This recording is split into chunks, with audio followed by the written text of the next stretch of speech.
twin sister's accident was murder, my parents' horrific secret unveiled as I become their next target. I thought losing my twin sister was the worst thing that could ever happen. I was wrong. The worst thing was finding out who was really behind her death and realizing I was next.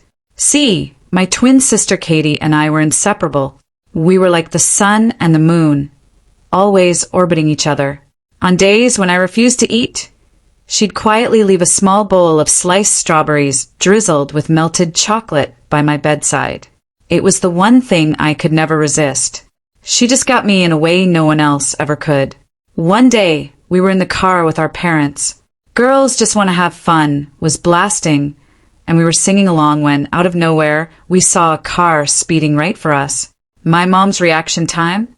Too slow. But Katie's? Hers wasn't. She knew neither of us had our seatbelts on. But instead of buckling herself in, she reached across, securing me just as the impact hit. 8 days later, I was standing at her grave. My black dress still had the tags on it. I never stopped setting her place at the dinner table. And when the loneliness became too much, which was pretty much all the time, I'd sneak into her room, spray her warm vanilla sugar bath and bodywork spray, and pretend she was there, listening to me, holding me while I cried my eyes out. And then, just a year later, she came back from the dead. Or, at least, that's what my parents wanted me to believe. Because that's when they adopted Michaela. She was 14, 3 months older than me, bubbly with a bright, gummy smile and strawberry blonde hair. She was outspoken, the kind of girl who'd pet every dog she passed on the street. But she still wasn't Katie. Not even close. Even though a gray cloud seemed to follow me everywhere, I didn't want to be the one to bring down the mood. So, I started spending more and more time alone in my room. My routine was clockwork. Noise-canceling headphones, the same 5 Sam Smith songs on repeat, and crying until my face was swollen.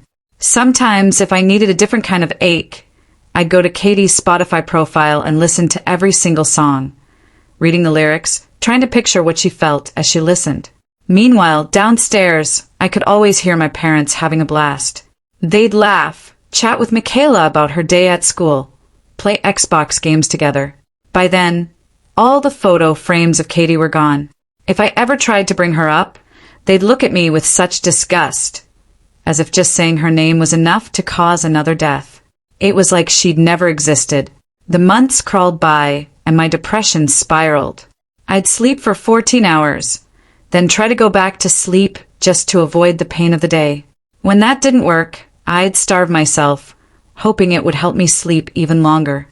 To my parents, I was just a walking, breathing reminder of their loss. So, they spent less and less time with me, and more time with Michaela. They stopped inviting me to family movie nights. I'd just hear the popcorn popping, Michaela's laughter echoing downstairs. I know they heard me crying every night. I didn't even try to hide it. But the only one who ever came to comfort me was my orange cat, Nyla. She'd sit on my chest and purr until I finally stopped hyperventilating. She was the only one awake at 2 a.m.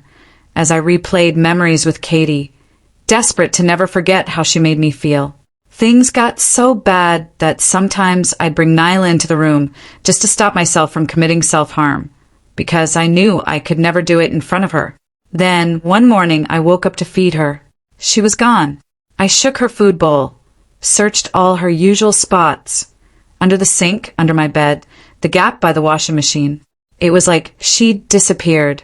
And that's when my parents dropped the bombshell.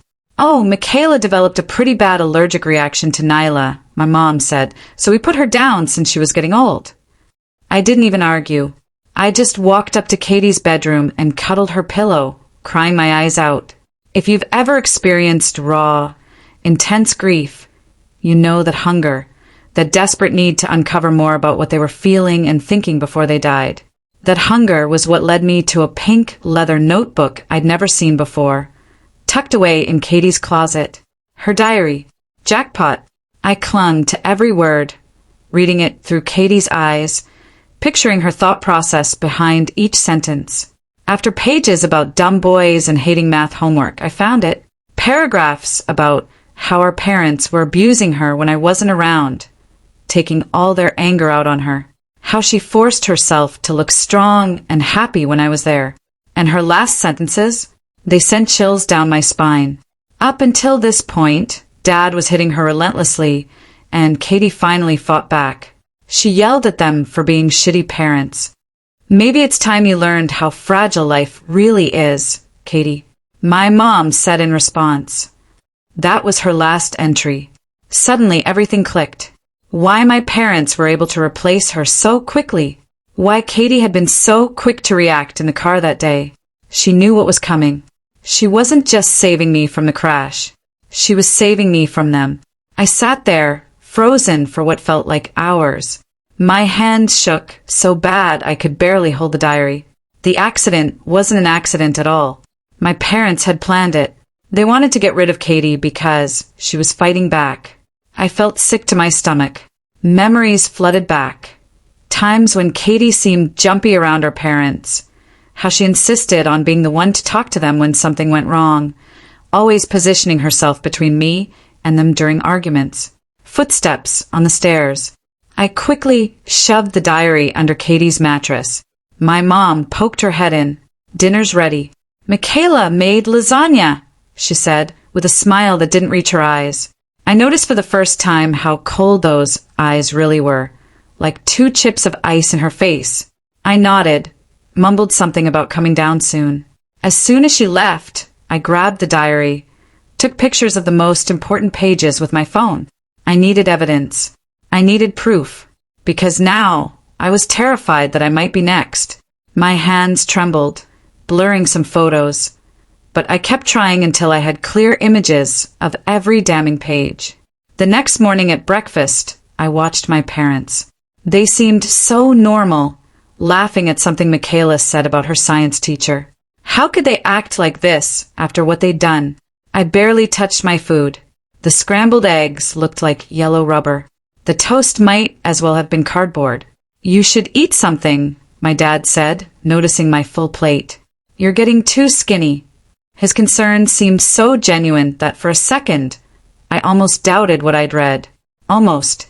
That concern made my skin crawl. I remembered Katie's words about him hitting her, and I couldn't look him in the eye.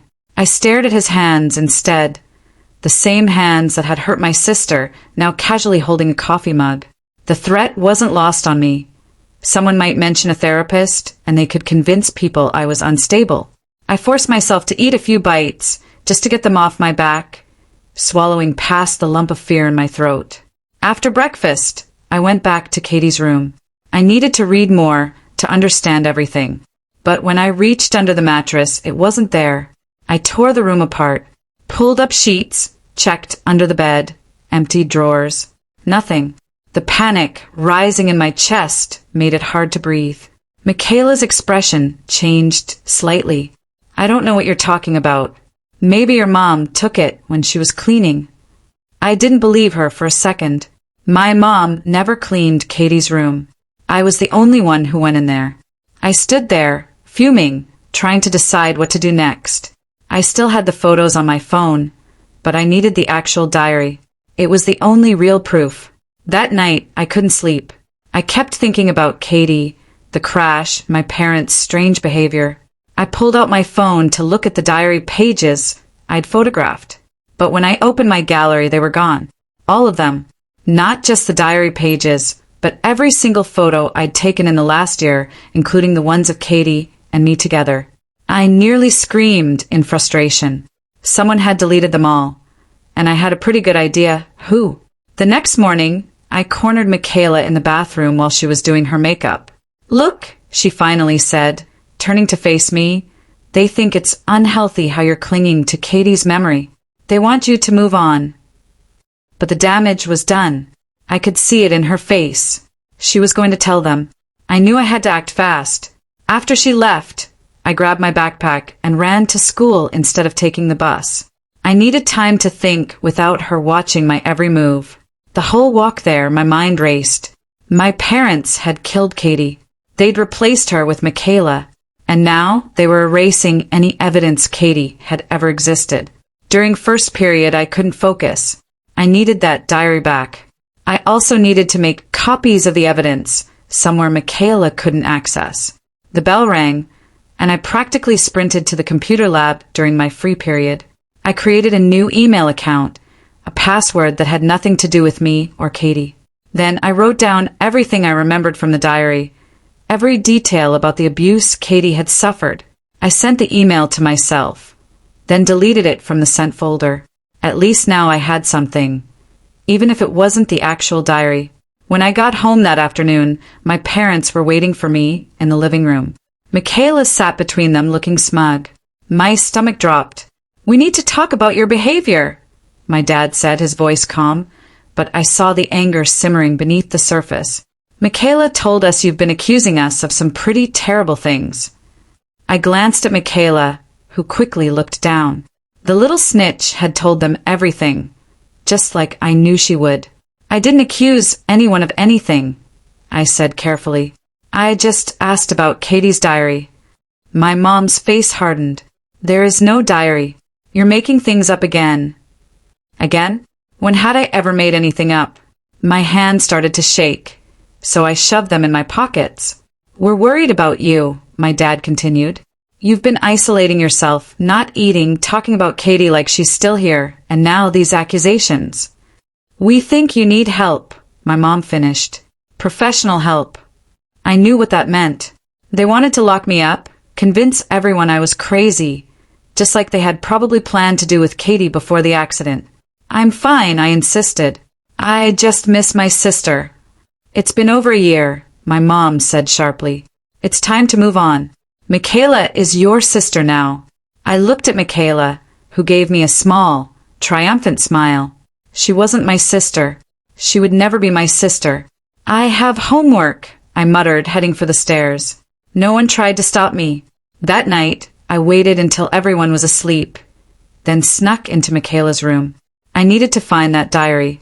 I searched everywhere, under her mattress, in her drawers, in her backpack. Nothing. I was about to give up when I noticed her trash can.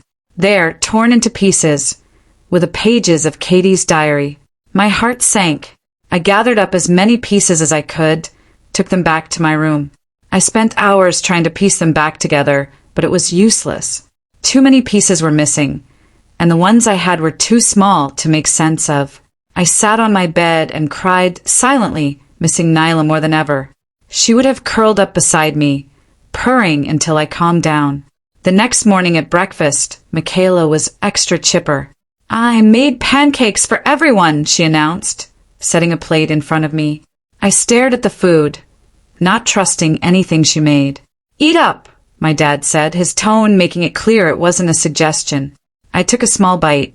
The pancakes tasted normal, but I still only ate half of one. I couldn't shake the feeling that they were trying to drug me. Maybe I was paranoid, but after what I'd learned about Katie, I didn't trust any of them. At school, I decided to reach out to our old family friend, Mrs. Peterson. She'd been close with our family before Katie died, but I hadn't seen her much since then. She taught English at our school, and I knew she had a free period after lunch. I found her in her classroom grading papers. She looked up and smiled when I walked in. "Well, this is a nice surprise. How are you doing, sweetheart?" I hesitated, not sure how much to tell her. "Not great, actually. I found something of Katie's, and now it's gone." Mrs. Peterson's smile faded. "What do you mean?" "I found her diary," I said, quietly, "but someone took it and tore it up." She set down her pen. "That's terrible. What did it say that was so important?" I took a deep breath. It said our parents were hurting her physically and that they threatened her right before the accident. Mrs. Peterson's face went pale. "That's a very serious accusation." "I know," I said, "but it's true. And now they've adopted this girl, Michaela, and they're trying to make me forget Katie ever existed. They even put down my cat because Michaela claimed she was allergic." Mrs. Peterson was quiet for a long moment. "Have they hurt you?" she finally asked. I shook my head. "No. Katie protected me. She always made sure they took everything out on her instead." Mrs. Peterson stood up and closed her classroom door. I need you to tell me everything from the beginning. So I did. I told her about finding the diary, about the photos being deleted, about the torn pages in Michaela's trash. I told her about my parents threatening to send me to therapy, about how they'd erased all traces of Katie from our house. By the time I finished, the bell had rung for the next period. But Mrs. Peterson wrote me a note excusing my tardiness. I believe you, she said, and those 3 words nearly made me cry with relief. But we need evidence. Without the diary, it's your word against theirs. I know, I said miserably, and they're already setting me up to look crazy. Mrs. Peterson thought for a moment. Do you have a phone? One they don't have access to. I nodded. They don't know my passcode. Good. Start documenting everything. Record conversations if you can. Take pictures of anything suspicious. And most importantly, be careful. Don't confront them directly. I promised I would be careful and headed to my next class, feeling slightly better. At least someone believed me now. That afternoon, I came home to find Michaela in my room, sitting on my bed and flipping through one of my notebooks. I froze in the doorway. What are you doing? I demanded. She looked up, not even pretending to be embarrassed, just looking for something. In my private notebook. She shrugged. Your mom asked me to check on you. She's worried about your mental state. I snatched the notebook from her hands. Get out of my room. Michaela stood up slowly. You know, they told me you might be difficult, that you never accepted Katie's death. But I didn't realize how bad it was. I've accepted that she's dead, I said through gritted teeth. What I haven't accepted is how quickly everyone forgot about her, or how convenient it was that she died right after our parents threatened her. Michaela's eyes widened slightly, and for a second, I thought I saw a flicker of something. Fear, guilt cross her face. But then she was back to her usual smug self. You should be careful what you say, she warned. They're already talking about sending you to a special school for troubled teens. My blood ran cold. What? Yep. Somewhere you can get the help you need. She made air quotes around help. Personally, I think it's a great idea. This house would be so much more peaceful without you moping around all the time. She brushed past me and out the door, leaving me standing there in shock. They wanted to send me away, just like they'd gotten rid of Katie, just like they'd gotten rid of Nyla. I needed to act fast. That night, I set up my phone to record while we ate dinner. I hid it in my hoodie pocket, hoping to catch something, anything that would prove what they were planning. Dinner was tense. My parents kept exchanging glances, and Michaela kept smirking at me across the table. I pushed my food around my plate, not trusting it. Not hungry again, my mom asked, her voice falsely sweet. I had a big lunch, I lied. You need to eat to keep your strength up, my dad said, especially with everything coming up. I looked up sharply. What's coming up? Another glance between my parents. We've been talking, my mom said carefully, and we think it might be good for you to spend some time at a special school. Just for a little while. A special school, I repeated flatly. You mean a mental institution? It's not like that, my dad insisted. It's a place for teens who are struggling with grief and other issues. What other issues? I demanded. Your delusions, for one, my mom said, dropping the sweet act. Your accusations. Your refusal to accept reality. My reality is that my twin sister died in a car crash that wasn't an accident. I said, my voice rising. My reality is that you too threatened her right before it happened. My reality is that you're trying to erase her and replace her with this stranger. I pointed at Michaela, who gasped dramatically. See what I mean, she said to my parents. She's been saying horrible things like this for weeks. My dad slammed his hand on the table, making the plates jump. That's enough. You will not speak to your sister that way. She's not my sister. I shouted. Katie was my sister. Katie, who you abused, and then Una lived. The silence that followed was deafening. My mom's face had gone white, and my dad's had turned an ugly shade of red. Michaela looked between them, suddenly uncertain. "Go to your room," my dad said, his voice dangerously quiet. "Now." I stood up, knocking my chair over, gladly. "But don't think this is over." I stormed upstairs and locked my door, heart pounding. I'd said too much. I'd shown my hand, but at least I had the conversation recorded. I pulled out my phone and stopped the recording, then played it back. My heart sank. The sound was muffled, the voices barely audible. You couldn't make out what anyone was saying, clearly enough for it to be useful. I deleted the recording and flopped onto my bed, trying not to panic. They were going to send me away. I needed evidence, and I needed it now.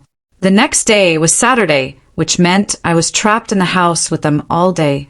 My parents acted like nothing had happened at dinner, but there was a new tension in the air. Michaela kept giving me these little smirks when they weren't looking, like she knew something I didn't. I stayed in my room most of the day, trying to come up with a plan. Around noon, there was a knock at my door. I tensed, expecting my dad or Michaela, but it was my mom. "Can we talk?" she asked, her voice gentle in a way it hadn't been in months. I nodded wearily, and she sat on the edge of my bed. "I know things have been hard for you since Katie died," she began, "and I know we haven't always been the most understanding." I stared at her, not trusting this sudden change. "But we love you," she continued. "We only want what's best for you. This school we're considering, it's a good place. They can help you work through your grief in a healthy way."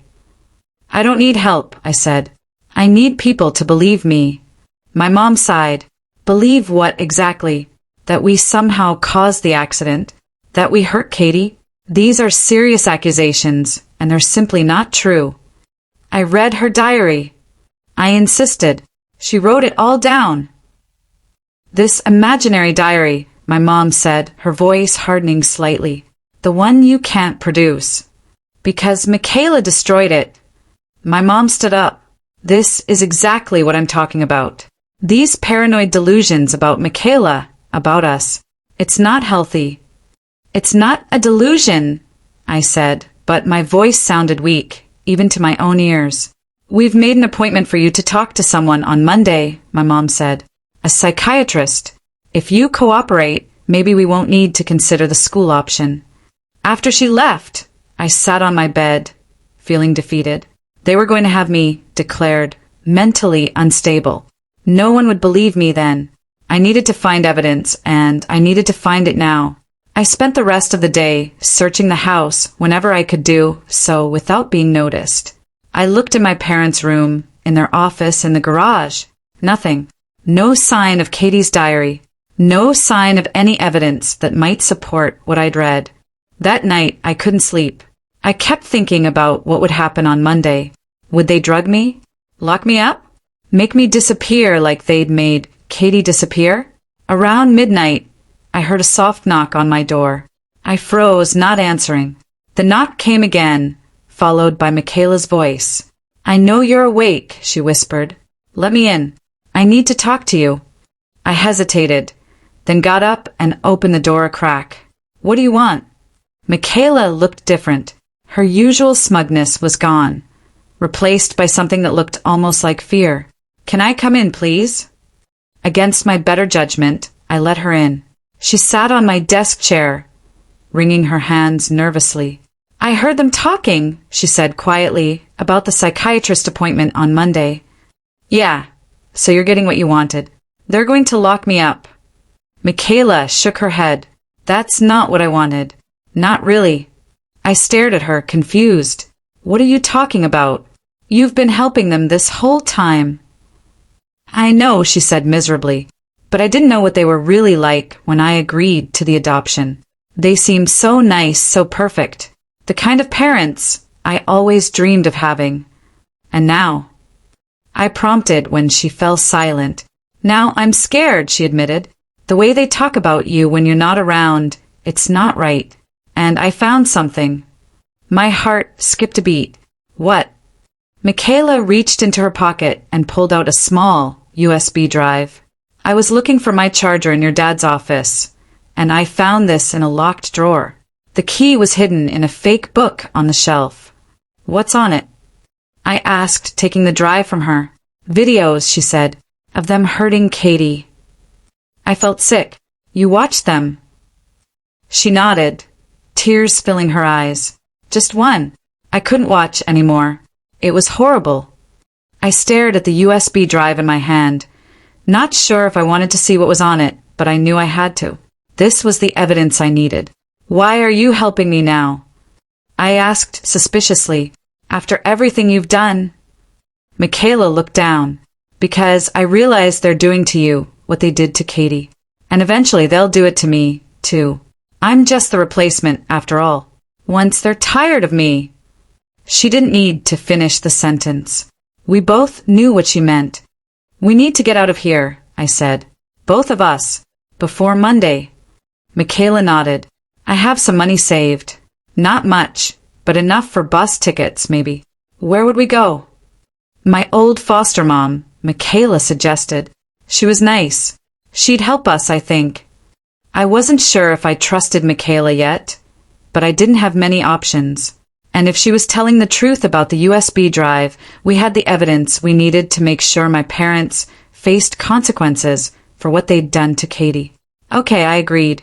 We'll leave tomorrow night after they go to bed. Michaela nodded and stood up to leave. At the door, she paused. I'm sorry, she said quietly, for everything. I didn't know what they were really like. After she left, I plugged the USB drive into my laptop, bracing myself for what I might see. There were dozens of video files, each labeled with a date. The most recent was from just a week before the accident. With shaking hands, I clicked on it. The video showed Katie in her room, crying as my dad yelled at her. I couldn't watch the whole thing. I closed the laptop feeling sick, but now I had proof. Irrefutable proof of what they'd done to Katie. I copied the files to my own hidden folder, then to the cloud account I'd created. Then I hid the USB drive under my mattress and tried to get some sleep. Tomorrow, Michaela and I would escape, and then we'd make sure my parents paid for what they'd done to Katie. The next day dragged on forever. My parents were acting suspiciously nice, which only made me more nervous. Michaela played along, pretending everything was normal. We'd agreed to meet in my room at midnight after my parents were asleep. At dinner, my mom announced she'd made my favorite meal, spaghetti and meatballs. I pushed the food around my plate, not trusting it. You need to eat, my dad insisted. You have a big day tomorrow. The way he said it made my skin crawl. What exactly were they planning for this psychiatrist appointment? I'm not hungry, I said. Just a few bites, my mom urged. To avoid suspicion, I took a small bite. The sauce tasted bitter, and I immediately knew something was wrong. I discreetly spit it back onto my plate when no one was looking. Actually, I'm not feeling well, I said, pushing my plate away. I think I'll go lie down. My parents exchanged a look. I'll bring you some tea, my mom offered. No thanks, I said quickly. I just need to sleep. I went upstairs and locked my door, then texted Michaela, Don't eat the food. I think it's drugged. A few minutes later, she texted back. Too late. Feeling dizzy. My heart sank. Without Michaela, I'd have to escape on my own. And I'd have to do it tonight, before whatever they had planned for tomorrow. I packed a small bag with essentials. Clothes, toiletries, the USB drive, and what little money I had saved. Then I waited, listening for any sign that my parents had gone to bed. Around 10 p.m., I heard them come upstairs. My mom knocked on my door. Are you feeling any better? A little, I lied. I'm just going to sleep. Okay, sweetie. We'll check on you in the morning. I waited another hour until the house was completely silent. Then I quietly unlocked my door and peeked out. The hallway was dark and empty. I tiptoed to Michaela's room and gently pushed open the door. She was sprawled across her bed, still fully dressed, snoring softly. I tried to shake her awake, but she just mumbled incoherently. Whatever they put in the food had knocked her out completely. I had to leave her behind. I hated to do it, especially after she tried to help me, but I had no choice. I left a note on her nightstand. I had to go. The USB drive has the evidence. Get it to the police if I don't make it. Then I crept downstairs, careful to avoid the steps that creaked. The house was eerily quiet. I made it to the front door and was about to unlock it when a light switched on behind me. Going somewhere? My dad asked. I spun around. He was sitting in the living room, a glass of whiskey in his hand. He didn't look surprised to see me with my backpack. I was just... I stammered. Running away, he suggested. That's not very grateful after everything we've done for you. I backed up against the door. What have you done for me? You outlived my sister. You erased her from our lives. You're trying to replace her with Michaela. My dad stood up slowly. We gave you a perfect life, a perfect sister, and this is how you repay us. Katie was perfect. I said, she was perfect, and you hurt her. And then you outlived her. Katie was weak, my dad spat. She couldn't take discipline. She fought back. But you've always been the good one, the obedient one, until recently. He took a step toward me, and I fumbled for the door handle. Stay away from me. You're not going anywhere, he said, especially not with that USB drive you think we don't know about. My blood ran cold. They knew. Somehow they knew. Michaela told us everything, my dad continued, about your little escape plan, about the evidence you think you have. Michaela had betrayed me again. Or had she?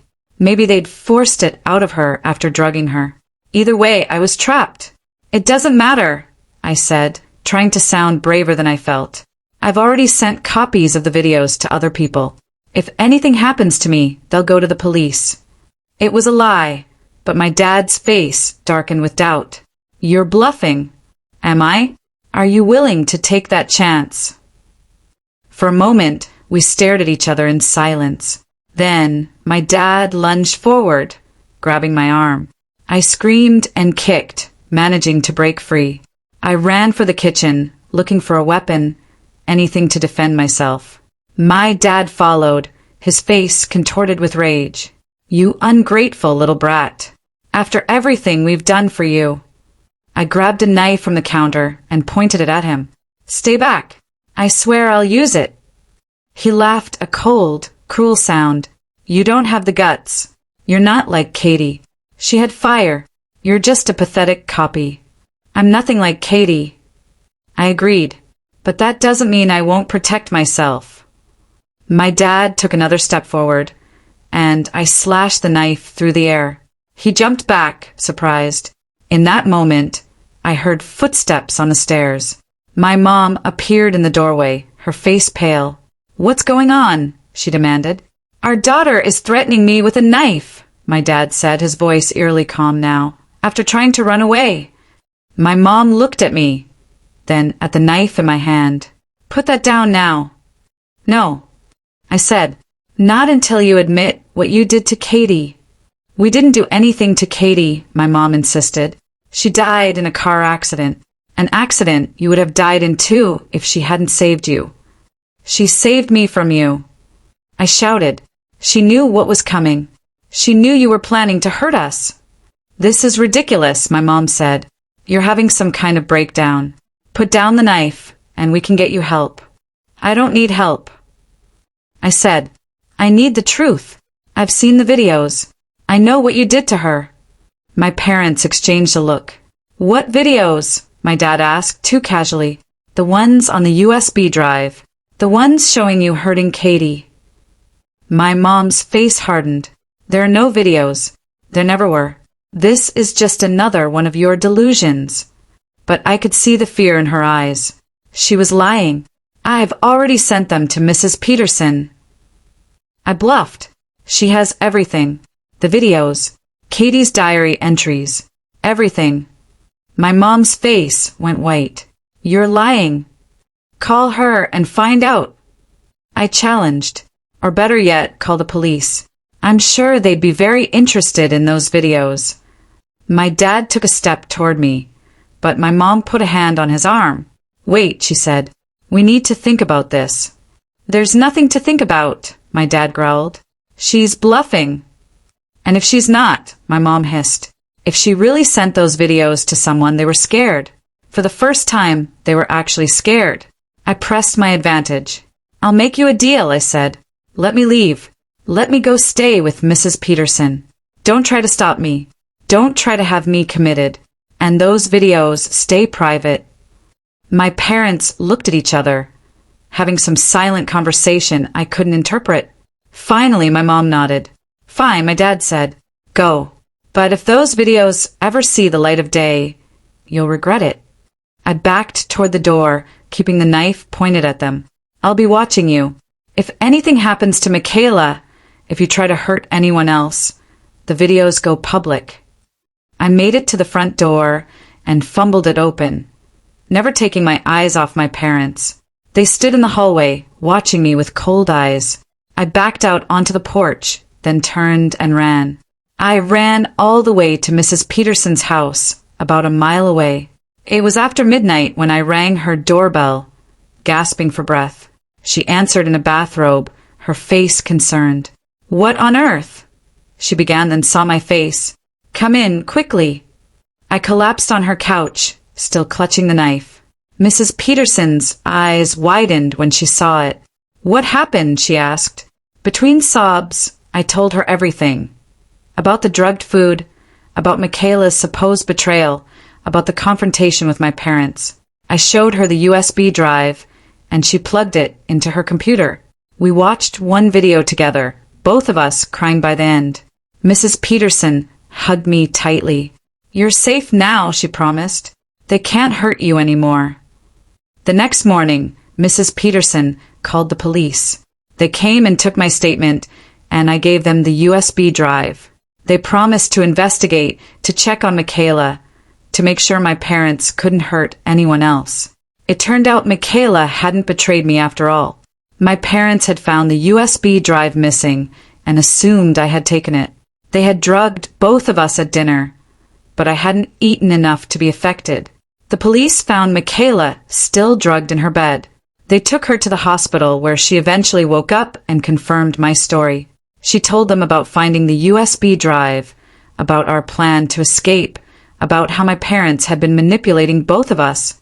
With the videos as evidence, plus our testimonies, my parents were arrested.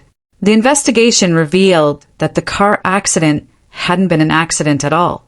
My dad had tampered with the brakes, expecting both Katie and me to die. Katie's quick thinking had saved my life, even as she sacrificed her own. Michaela and I both went into foster care, but we stayed in touch. She apologized for her role in my parents' manipulation, explaining that they had promised her a perfect family if she helped them manage me. She hadn't known the full extent of their plans until it was almost too late. As for me, I finally got to properly mourn Katie.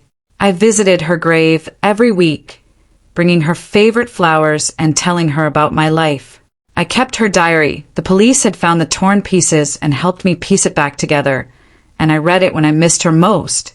And sometimes on the hardest days, I swear I could feel her presence beside me, her hand on my shoulder, her voice in my ear, telling me everything would be okay.